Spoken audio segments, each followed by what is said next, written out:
bienvenue à tous. Ici, nous sommes à Rio. C'est la fête à la grenouille aujourd'hui. Il pleut presque toute la journée. Il n'y a pas un Brésilien dans les rues. C'est l'apocalypse quand il pleut ici. Mais c'est vraiment très drôle à observer. Il n'y a vraiment plus personne qui bouge. Et vous mettez plusieurs jours de pluie et tout le monde a le moral dans les chaussettes. Pardon. Donc voilà, vous êtes avec Sébastien Lièvre, c'est moi, et le temple bouddhiste Agente da Praia, qui se trouve aussi à Rio. Et c'est un temple bouddhiste, une lignée Dzogchen, je laisse passer le camion, voilà, qui est une lignée avec des racines assez, on va dire, profondes, et qui prône tout simplement la vie au milieu de tout le monde avec une recherche de l'éveil, et donc sans forcément aller se mettre dans une grotte pour essayer de trouver cet espace où vous embrassez le monde. C'est ce sommet de la pyramide avec l'œil qui regarde. Vous n'êtes pas Dieu dans ce cas-là, vous êtes juste proche de lui et vous pouvez embrasser tout ce qui est autour de vous. Alors bien sûr, cet état-là, c'est pas forcément facile de l'avoir en permanence. Nous pouvons le toucher à certains moments. Le côté intéressant, je dirais, c'est de par mon expérience, c'est que quand vous avez trouvé le chemin, vous pouvez y retourner facilement. Si votre ego n'est pas en train de vous tirer vers le bas à 300%, ce qui ne vous permet pas de retrouver le chemin aussi rapidement parce que vous êtes complètement pris dans la sphère de l'ego et de la matière, et à ce moment-là, évidemment, c'est un peu difficile d'y retourner. Voilà, il n'y a sûrement que les grands maîtres qui sont en permanence, ce qui n'est vraiment pas mon cas. Et moi, ce que j'essaie juste avec vous, c'est de partager ces connaissances au travers de plein d'exemples de la vie, et voilà, de le faire sur le canal YouTube du Temple, ou bien sur mon canal Avida et Magica, où en fait vous avez les vidéos qui sont dupliquées tout simplement d'un endroit à un autre. Si un jour il y en a un qui disparaît, ben, il y aura les autres, et après il y aura mon disque dur. Voilà. Je pense pas à une postérité, franchement j'en ai aucune importance pour moi. L'important c'est peut-être d'échanger avec vous aujourd'hui, et que ça puisse à un instant donné, tac, créer quelque chose qui puisse aussi vous faire avancer sur ce chemin tout simplement de ce qu'on appelle l'éveil. Alors aujourd'hui, je me suis régalé à préparer cette vidéo. Pourquoi? Parce que j'ai eu mon temps aussi de New Age. Alors j'ai la chance, c'est qu'il y a une programmation à l'intérieur de moi qui m'empêche d'entrer dans les groupes. C'est-à-dire qu'en fait, je vais goûter des théories, des possibilités au travers souvent des livres. Je m'approche très rarement que du côté humain. Et à travers les livres, ensuite je vais expérimenter dans la vie, je vais voir ce qui s'y passe. Et ça va créer une espèce de connaissance et de vérité qui me correspond. Donc aujourd'hui, comme d'habitude, c'est Connaissance du monde de Sébastien Lièvre. Et je partage avec vous mon voyage, ce qui ne veut pas dire que, bien sûr, vous allez coller absolument à tout ce que je vais vous raconter. Mais ce voyage d'aujourd'hui est vraiment très intéressant parce que nous allons basculer dans le New Age. Et je vais essayer de vous expliquer la structure du New Age. Je vais essayer dès le début de vous expliquer surtout pourquoi nous en sommes là, qu'est-ce qui se passe au niveau de notre ego, pourquoi il a peur, pourquoi il a cette recherche de l'immortalité et pourquoi il est séduit par les mouvements spirites, par la théosophie, par l'anthroposophie. C'est vraiment ce qui m'est arrivé dans ma vie, donc ce que je vous raconte, c'est vraiment une démarche de ma vie, même si moi je suis jamais allé en profondeur dans chacun d'eux, parce que j'ai une seule habitude, c'est de goûter aux choses, de rentrer assez en profondeur dedans, mais pas tout au fond, et d'en ressortir, ce qui, à mon avis, me permet à chaque fois de ne pas être prisonnier de chaque chose. Donc c'est bien par certains côtés, parce que je peux goûter à plein de trucs, et puis c'est moins bien si vous avez besoin d'un hyper spécialiste chirurgien d'une chose, eh bien je ne le suis pas, et je suis plutôt un grand généraliste de beaucoup de choses, et qui arrive ensuite à tout reconnecter ensemble, et après à le passer en tant qu'information aux autres. C'est un petit peu comme ça que je me définirais si j'avais une définition. Donc nous allons parler la base de notre, ou du moins le point de démarrage de notre discussion, c'est les annales akashiques, qu'on appelle aussi archives akashiques, qu'on appelle aussi chronique akashique, ou qu'on appelle mémoire akashique. Alors ça dépend de qui va écrire sur ce sujet-là. Si c'est Steiner, c'est les mémoires akashiques. Si vous avez Blavatsky, c'était plutôt, je crois, les annales akashiques. Donc ça dépend vraiment de la personne qui va écrire et qui va utiliser ce nom-là. Par contre, akashique, ça vous le retrouvez à chaque fois et je vais vous donner la définition de akashique et vous allez voir, c'est très intéressant. Donc nous allons parler de pourquoi nous en sommes là aujourd'hui. Ça a commencé en 1800, hein, vraiment à prendre de la puissance. Et puis, nous allons parler du spiritisme, de la théosophie, de l'anthroposophie.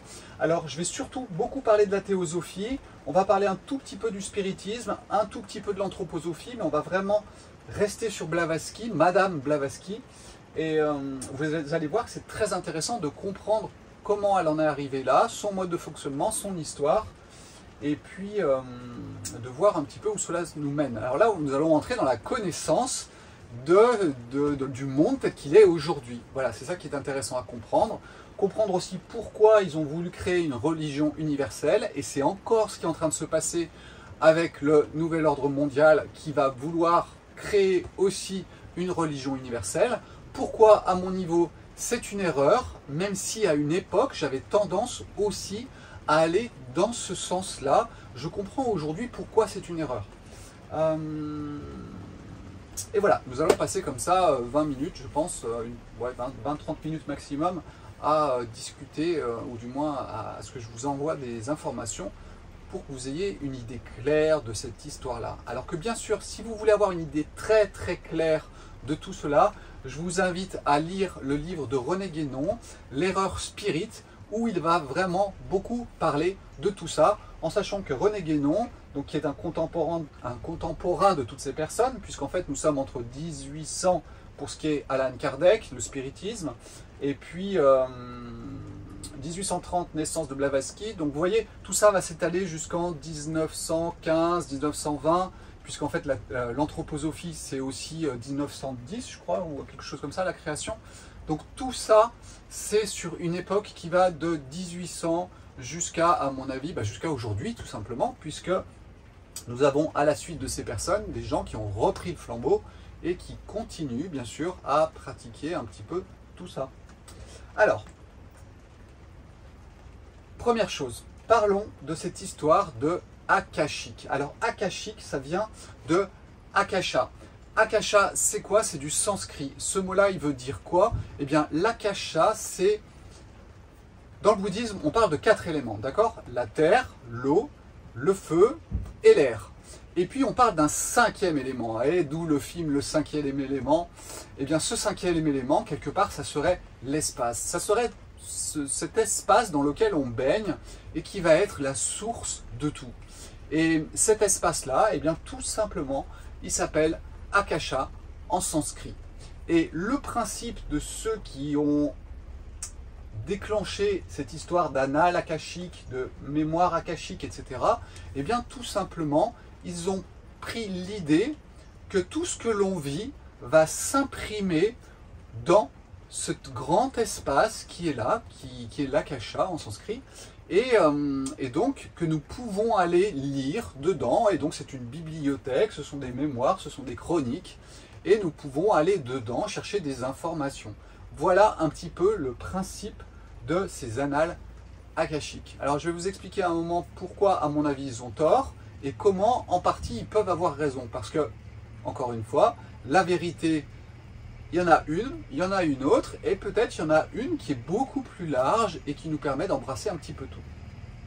Pourquoi en sommes-nous là aujourd'hui? Alors, je vous répète, et je vais encore le répéter aujourd'hui, nous sommes entourés, nous baignons dans une énergie bien particulière. Je vous invite à passer sur ma page Facebook où je vous ai mis une petite vidéo du système solaire qui se déplace dans la galaxie. Eh bien, vous allez être impressionnés, parce qu'en fait, non seulement la Terre se déplace autour du Soleil, mais le Soleil se déplace aussi, et tout ça dans un grand bal qui est vraiment super beau à regarder. Regardez un petit peu, j'ai mis un lien où je vous le mettrai peut-être dessous sur cette vidéo sur YouTube. Moi, j'ai trouvé ça vraiment magique. Donc, notre système solaire traverse des espaces. Ces espaces, ils sont soumis aussi à des énergies, et au bout d'un moment, eh bien, nous faisons des cycles. Ces cycles, eh bien, ils vont avoir des impacts, bien sûr, sur l'être humain et sur nos vies. ces cycles-là, ils vont se répéter, ça dépend de certains cycles. Vous avez des cycles solaires, à mon avis, il y a des cycles au niveau stellaire, il y a des cycles au niveau galactique, il y a plein de cycles qui existent, qui sont différents. Et ces cycles influencent ce que nous sommes. Si aujourd'hui, à partir de 1800, le spiritisme, la théosophie, l'anthroposophie ensuite, en 1900, ont pris de la puissance et sont aussi présents aujourd'hui dans nos vies, c'est que le terrain est favorable. Un cactus ne pousse pas en forêt amazonienne. Donc si ces théories sont présentes aujourd'hui et guident vraiment beaucoup de personnes aujourd'hui, c'est que ce n'est pas un hasard. Il y a quelque chose qui a poussé à ça. Si on réfléchit bien, vous allez voir qu'on tombe tout de suite sur une chose, c'est la peur de l'ego. Et oui, la matière est poussée à son extrême aujourd'hui. Donc en fait, il n'y a pas plus dans la matière que votre ego qui a peur de mourir. Et sa peur de mourir va être une recherche de portes vers l'extérieur, des portes de sortie de maintenant, là. Donc il va chercher à aller dans le futur, dans le passé, d'où du coup ces mémoires akashiques qui vous permettent de retourner dans le passé. Et puis il y a aussi ceux qui vont dans la voyance et donc dans le futur. Donc vous voyez que notre perturbation de l'ego va créer une recherche de portes de sortie. Et on va même aller jusque dans le New Age, où on va vous parler de 5e dimension, de 12e dimension, de 24e dimension. Je ne dis pas que ce n'est pas vrai. Je dis juste que l'ego s'en sert parce qu'il a peur de mourir, qu'il cherche d'autres espaces qui sont différents, où en fait il sera plus rassuré, parce que dans cette hypermatérialité, je peux vous dire qu'il y a de quoi avoir peur, d'être triste et de pleurer, d'accord ? Et c'est pas vous qui allez me dire le contraire. Et justement, donc on cherche des portes de sortie. L'ego cherche des portes de sortie. Et souvent, je dis, je veux agrandir mon bac à sable. Et c'est tout simplement pourquoi ? Parce que je suis pas bien dans celui-là et j'ai envie d'aller dans un autre qui peut être mieux. Donc en fait, c'est vraiment cette poussée qui est créée au niveau des égos sur cette planète et qui, à mon avis, s'est amplifiée. On est vraiment entré dans le maximum du potentiel à partir de 1800. Pourquoi ? Parce que tout simplement, tout le monde a pu être touché. C'est-à-dire qu'à une époque, vous aviez les occultistes, les gnostiques. C'est-à-dire qu'en fait, cette science des règles de la vie qui était occultée. C'est-à-dire qu'elle n'était pas donnée à tout le monde, elle était réservée qu'à certaines personnes. Pourquoi ? Parce que quand vous connaissez certaines règles de la vie, eh bien si c'est votre ego qui vous en mêle, vous allez faire des bêtises. Donc pour moi, ça me paraît tout à fait logique que ces connaissances soient quand même pas divulguées. Or, nous sommes dans la divulgation. Donc aujourd'hui, tout s'éclaire. Mais vous allez voir que ce qui va s'éclairer, c'est le noir.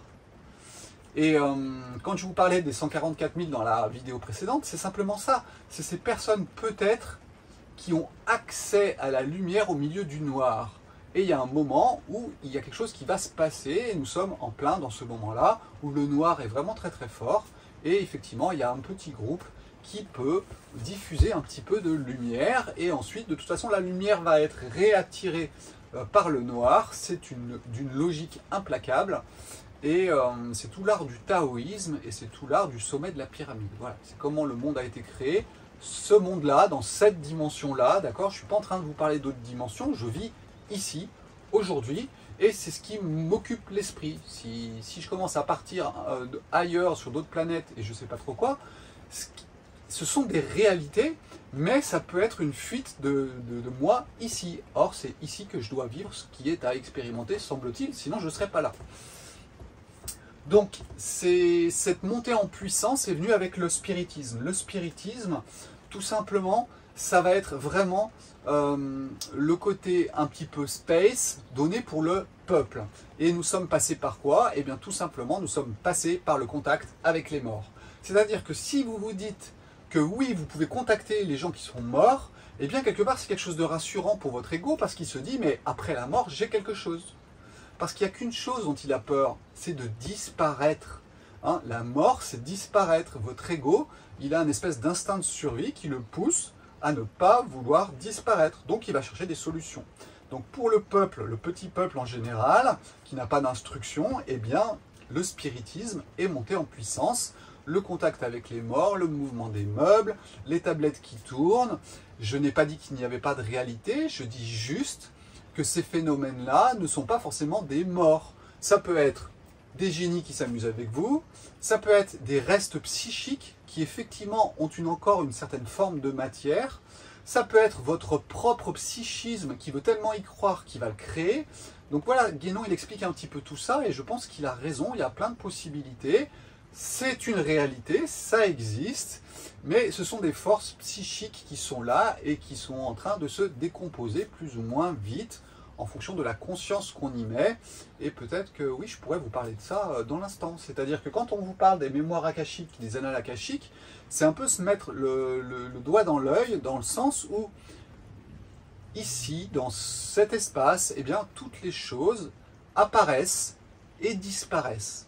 Donc quand vous avez un choc émotionnel, le trajet normal, c'est de le vivre, c'est puissant, c'est fort, et puis ensuite il s'estompe et il disparaît. Quand je prends une pomme, si je la mets sur la table, je la laisse pendant 4 mois, et bien vous allez voir qu'au bout de 4 mois, la pomme va disparaître. Et bien c'est exactement la même chose avec vos mémoires. Normalement, et bien simplement vous vivez des choses, et ensuite c'est appelé petit à petit à disparaître. Ça prend un certain temps. Ça prend plus ou moins du temps, si vous mettez de la conscience ou pas. Et ça, c'est tous les phénomènes que je vous explique en psychologie plutôt taoïste, c'est que tout simplement, les phénomènes, vous allez les entretenir. C'est-à-dire que vous avez une différence de potentiel qui est créée avec la peur de, et ça va entretenir la mémoire. Et ce phénomène d'entretenir la mémoire, eh bien, tout simplement, peut aussi permettre à votre ego d'échapper à cette espèce de mort qui est très difficile pour lui, mais il finit par se mordre la queue. Parce qu'à chaque fois qu'il réensemence cette mémoire, il réensemence la peur.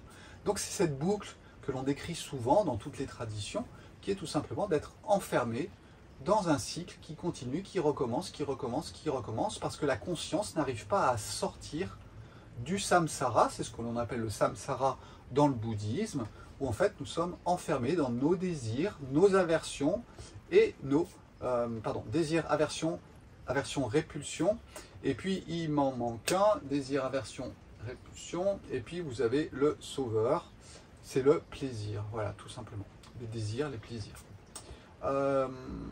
Et l'ignorance, bien sûr, c'est vrai que le troisième, l'ignorance, venant mettre le voile sur tout ça.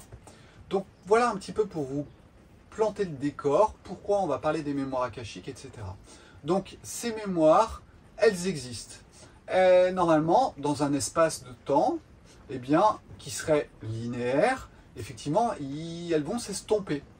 Mais le principe de la théosophie, c'est simplement de dire que c'est imprimé et que ça ne va plus bouger. Et c'est là, je pense, qu'il y a une erreur. Donc là, le côté vrai, c'est que ces mémoires, elles existent. Le côté faux, c'est qu'elles vont rester ad vitam aeternam. Par contre, il y a un côté vrai aussi, c'est que si le temps est une spirale, eh bien, vous pouvez avoir des ponts d'un instant là, maintenant présent, à un autre instant avant. Mais du coup, c'est plus une projection temporelle, mais ce n'est pas vraiment des mémoires qui vont rester ad vitam aeternam, parce qu'elles sont imprimées dans le dur. Donc il y a une partie de la vérité, et il y a une partie qui est du mensonge aussi. Donc voilà, je pense que c'est intéressant de le voir comme ça. On va entrer dans tout ce qui est karma, karmique. Alors le karma, normalement, c'est le jeu du yin et du yang. C'est tout. Point. C'est pas je fais ça, du coup dans une autre vie, ça va me rattraper, blablabla, blablabla, blablabla. Ça, normalement, ça n'existe pas dans les traditions. Hein, la loi du karma, c'est juste la loi d'action-réaction. Elle est dans l'instant. Elle n'est pas dans des vies qui se succèdent. Je vous rappelle que les vies qui se succèdent, c'est encore quelque chose de très récent. Donc, ne faisons pas dire aux anciennes traditions ce qu'elles n'ont pas dit. Hein, la réincarnation, normalement, n'existe pas dans le bouddhisme, sauf exceptionnellement pour des grands maîtres qui arrivent à projeter leur conscience à leur mort dans un nouveau corps, mais ça reste exceptionnel. Tout est voué à disparaître et réapparaître sous une autre forme, mais pas avec des mémoires. Et souvent, ce que vous allez confondre avec vos mémoires, vos vies antérieures, c'est tout simplement des champs, des mémoires, effectivement, qui sont en décomposition, que vous traversez, vous vous imprégnez au passage, et à mon avis, grâce à votre astrologie qui va créer des harmoniques avec effectivement ces champs mémoriels en décomposition, et vous pensez que Voilà, moi Georges Ohsawa, je l'adore, ça a été mon maître, mais je ne suis pas une réincarnation de Georges Ohsawa. Par contre, mes alignements planétaires sont très très proches de lui, ce qui explique sûrement que du coup, quand je lis Ohsawa, c'est comme si c'était déjà dans ma tête. Hein. Mais ça n'a rien à voir avec le fait que j'ai été Georges Ohsawa ou pas. Voilà. Et je pense que ces ponts, ils peuvent être créés justement par les alignements planétaires. Donc voilà un petit peu tout ce qui se passe aujourd'hui. Et il faut avouer que nous sommes séduits par ces théories-là. Pourquoi? Parce que tout simplement, elles nous emmènent vers une immortalité. Pour moi, le centre du problème est dans la peur de mourir et qu'on nous donne, qu'on nous séduit grâce à cette immortalité. Voilà, c'est pour moi le plus important à comprendre et qui est la racine de toutes ces choses. Je vous ai parlé du spiritisme avec Allan Kardec, parce que 1804, c'est la naissance d'Allan Kardec, et le spiritisme, vraiment, c'est 1855, et c'est vraiment développer le contact avec les morts, d'accord? C'est le principe.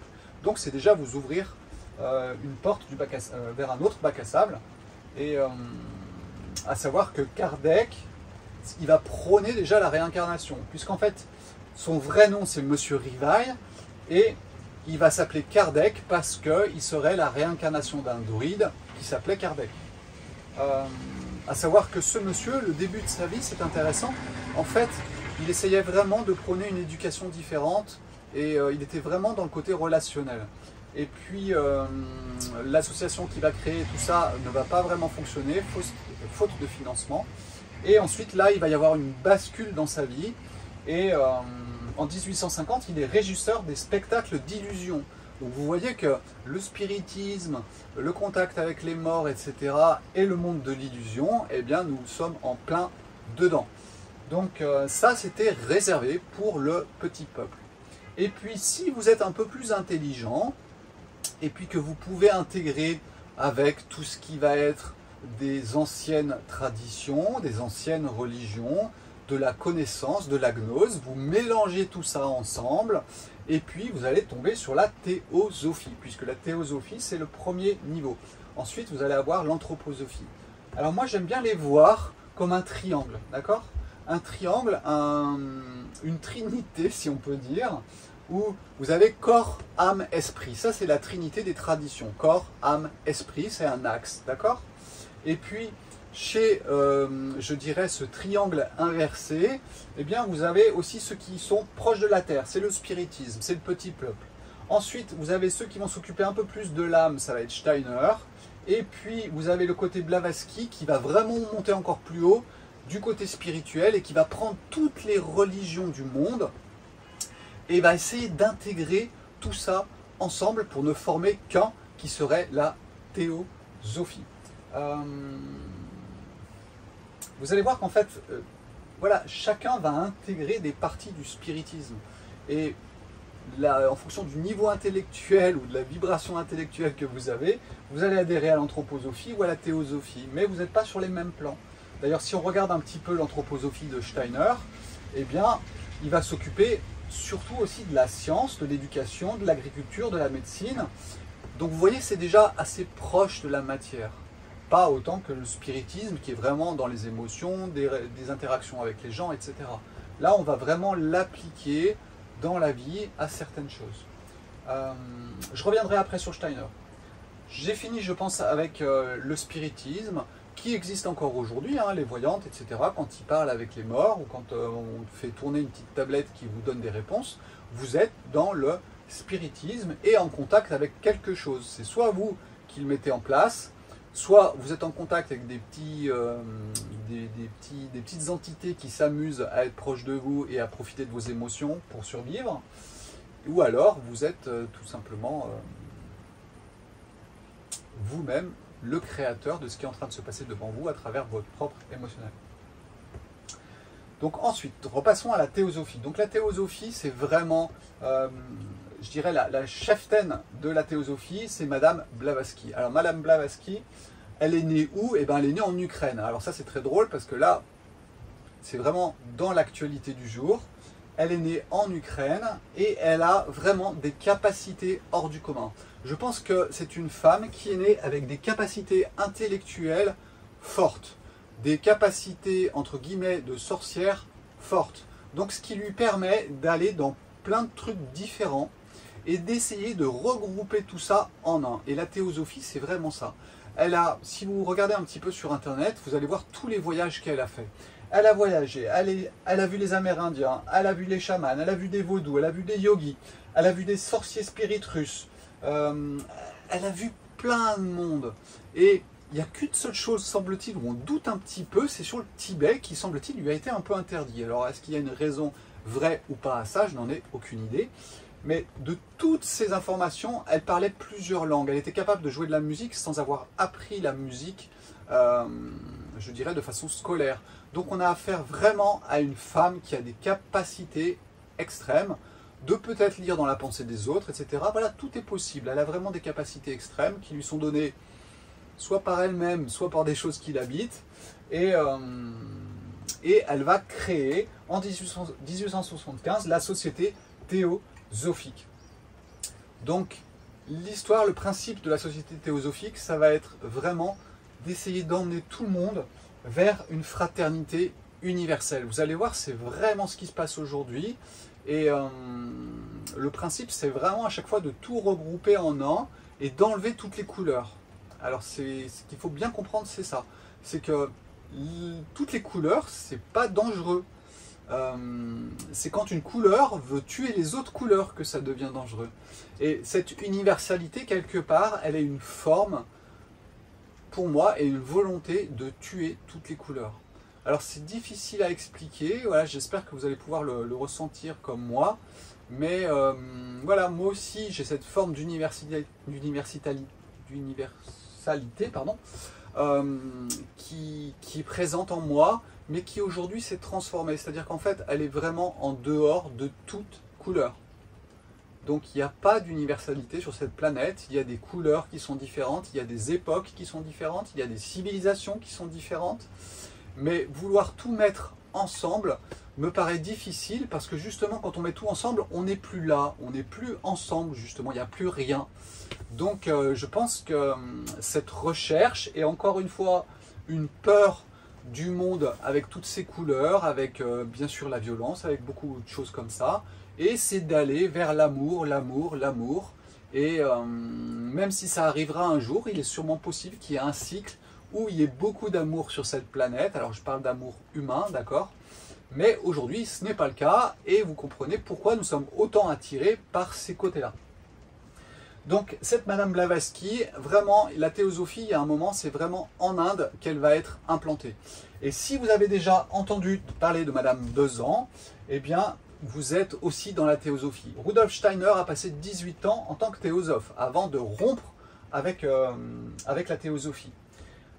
Il faut savoir aussi que Gandhi a été très proche de la théosophie. C'est la théosophie qui a aidé Gandhi à créer une nation quelque part, basé sur l'hindouisme aussi, et voilà, c'est la théosophie qui était derrière Gandhi.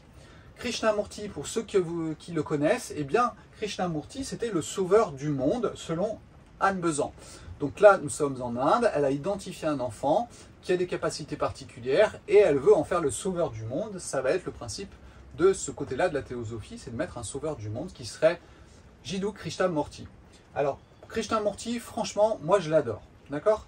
Je l'adore dans ce qu'il écrit, parce qu'il écrit sur la matière. Et ça, c'est super intéressant. Il écrit un petit peu sur la métaphysique, mais la matière est la plus intéressante, je pense, à expérimenter dans ses écrits. Parce qu'au moins, il vous dit les choses droit dans les yeux, et c'est clair et net. Il faut savoir que Krishnamurti, il va dissoudre la théosophie, ou du moins le groupe qui était autour de lui, et la théosophie va continuer quand même de vivre. Mais Krishnamurti va vraiment rejeter la théosophie, parce qu'à un moment, il a dit il faut arrêter. Il a tellement été enfermé par les théosophes qu'il va complètement rejeter, quelque part, toute forme de religion. Et ça s'explique, il est humain, il est allé dans un extrême, il le rejette, et donc il arrive dans autre chose. Donc nous ne sommes pas là pour, justement, refuser les religions, nous pouvons les intégrer en fonction de ce que nous sommes à un instant T, et en étant bien sûr que c'est un enseignement qui va être bien profond, pardon, et qui vous emmène bien au bon endroit. Voilà. Donc cette Madame Blavatsky, elle disait aussi qu'elle avait des maîtres de la grande fraternité blanche qui lui parlaient dans sa tête et qui lui donnaient les informations.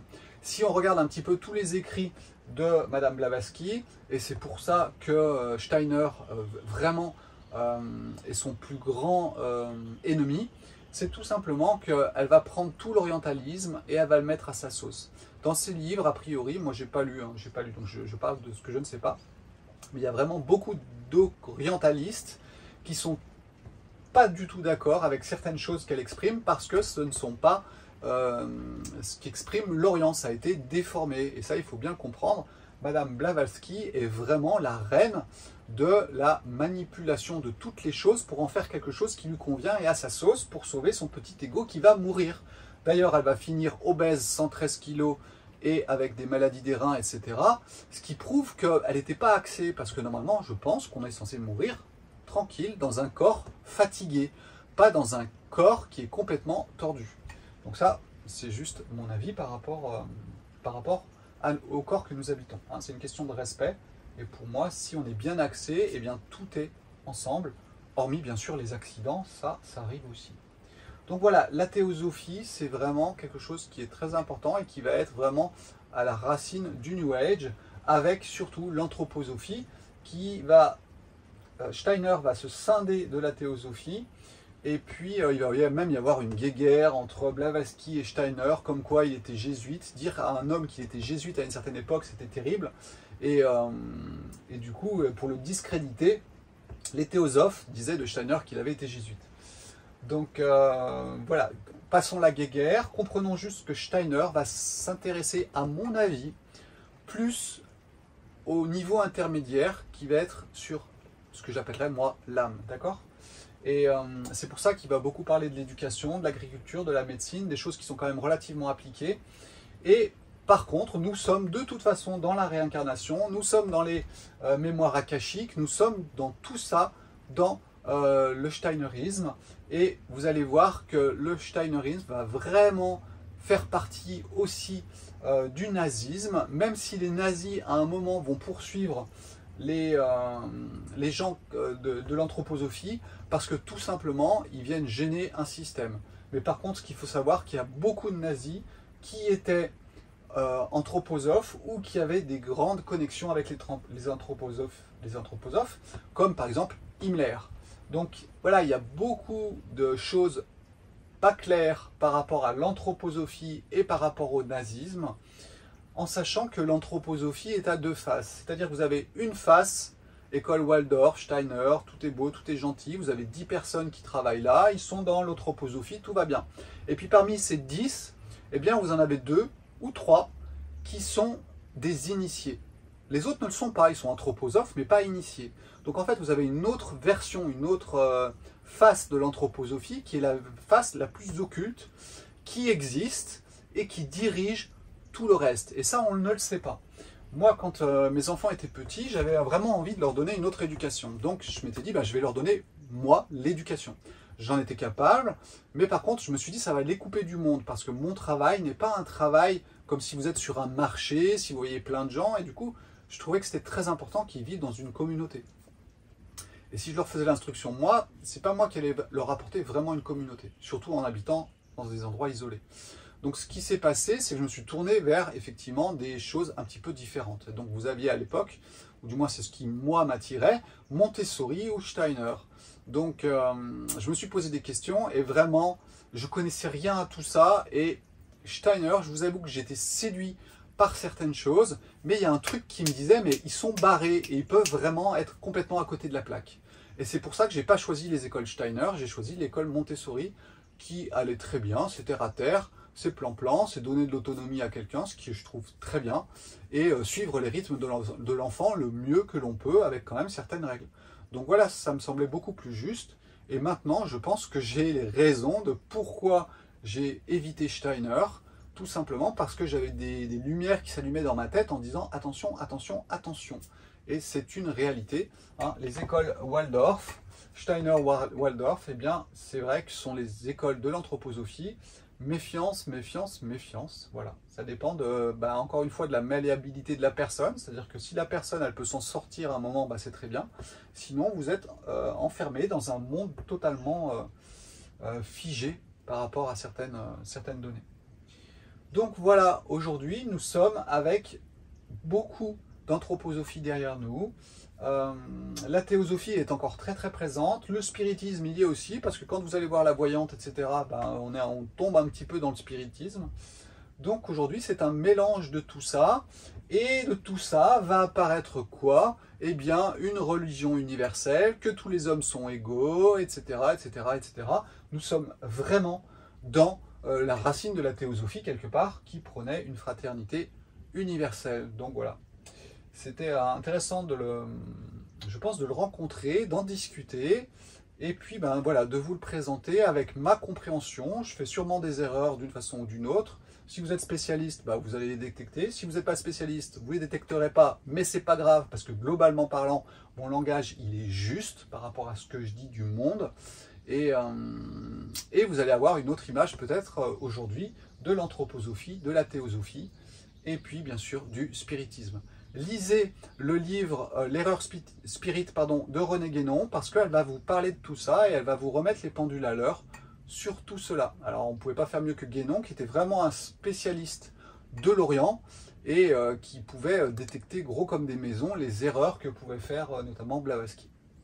Malgré sa très très grande intelligence, parce que nous avons affaire à une personne qui était très très très intelligente. Voilà, une capacité à intégrer des informations et à les remodeler, évidemment à sa sauce, mais nous avions affaire à un cerveau très bien fait à ce niveau-là. Voilà, ciao ciao, je pense que c'était la dernière vidéo que je vous fais ici au Brésil. Je repars en Bretagne donc pour travailler, faire les semaines de jeûne. Septembre, je suis plein. Octobre, si vous voulez venir en Bretagne avec moi, eh bien ça sera avec plaisir, voilà, tout simplement. Et je vous dis bye bye, à bientôt. Je ne sais pas si je ferai des vidéos en Bretagne. On verra où la vie me mène là-bas. Ciao, ciao. Et puis à très bientôt en France. Bye.